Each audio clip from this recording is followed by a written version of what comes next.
So, I was talking, I'm standing up today. I'm trying to be bigger today.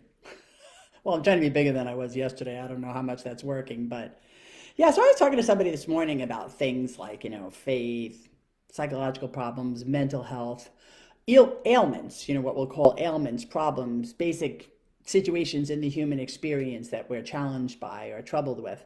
And that in fact, most people, when they start to experience some kind of unhealthy emotion or darkness, they're like, okay, what do I do to fix this? And they start to use their brain or seek solutions. They read something, they maybe seek help from another person. A lot of the solutions that most of the people I know anyway, the smart people that I know, try to enact begin with some level of intellect, right? Or what do I need to do? What is this problem that I have? How do I need to solve it? And then I'm going to think a squared plus b squared equals c squared, or some type of formulaic thing that I think works because my problem maybe is in my mind, or it's in my emotions, or the connection or lack thereof between the two.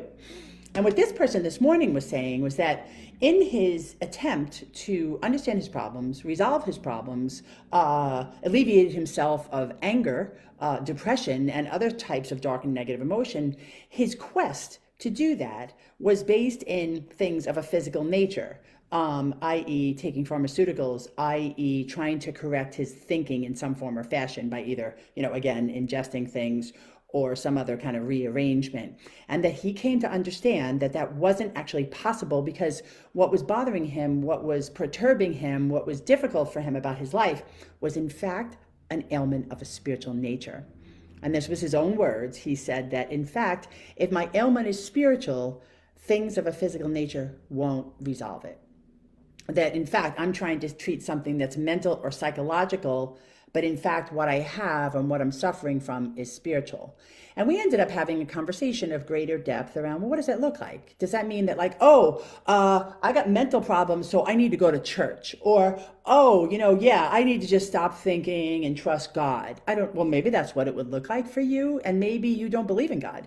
And maybe you don't understand, like, what is she talking about when she talks about this connection or a spiritual ailment, or what's troubling me isn't just mental or psychological or even emotional, because all sentient beings also have a sixth sense, a God consciousness, a natural instinct, piece of creativity, whatever you want to call it, that is boundless. It doesn't have anything to do with your thinking or your emotions or lack thereof. Let's just say if you're not a human and you're an animal, right? Animals have instinct. We also have instinct, but we overthink our instinct and then try to overmanage our instinct and try and resolve problems that are in fact not psychological, mental, or emotional, but things that have disrupted our instinct, aka a true block to conscious creation and conscious connection, which comes from inside, right? That's what a spiritual ailment is. It's like your brokenness is somewhere along the way, you stop surrendering to this place in you that knows that it knows. You started thinking too much. You started looking at your life as a problem to be resolved, and then started pursuing knowledge as a way to figure it out. Trust me, I'm a smart person who pursues knowledge. I love knowledge, but it doesn't quite fit the bill when it comes to my deeper problems, be they spiritual, psychological, mental, emotional, or a combination of all of the above. Because the greatest force at work that can cure any problem is something of greater energies and greater spiritual depth, right? That is the acknowledgement of conscious creation, greater spiritual energies, my kitty cat's tail, or something else of a nature that's greater than my limited comprehension. And my comprehension is pretty good. So, spiritual ailment. Could it be possible that you've been trying to resolve things from an intellectual or emotional perspective when in fact you have a spiritual ailment?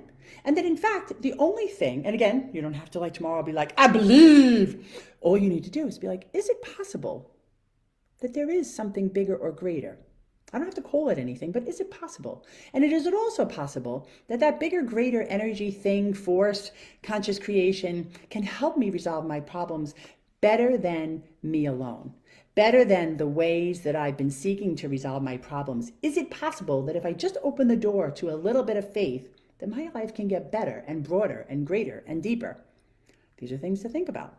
Could it be possible that you actually have a spiritual ailment, not a mental or physical one? Or that you do have mental and physical ailments, but the only way to truly resolve it is with a spiritual solution? So those are the questions for the day. Mental, physical, spiritual. You choose, you decide. You become willing. right? All you got to do is just say, okay, I'm willing to look at that. And then give me a call or shoot me an email or a message if you have something you want to talk about. Have a great day.